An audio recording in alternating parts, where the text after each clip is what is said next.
Thank you. It's a pleasure to be here.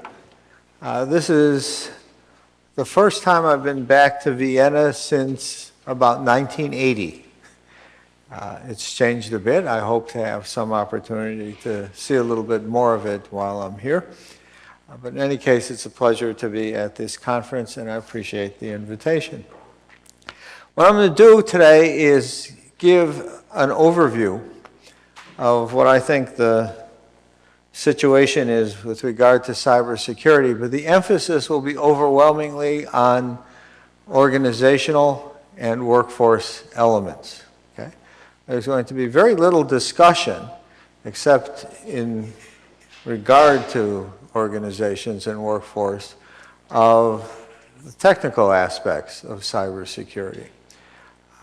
I think most people would agree that none of this all by itself solves the cybersecurity problems. In fact, I'm going to try to make the argument that there is no solution to the cybersecurity problem in a very strong form. We built that into what we have out there, and there's probably never going to be, certainly not in my lifetime, a solution to the cybersecurity problem. So here's a basic observation, and feel free to disagree with me either here or some other time during the course of this conference.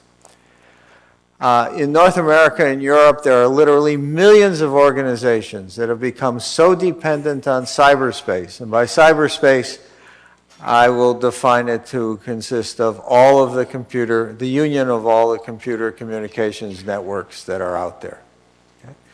Large pieces of it are what are usually called the internet, the World Wide Web, but the largest piece of cyberspace by this definition is the union of all the mobile telephony networks.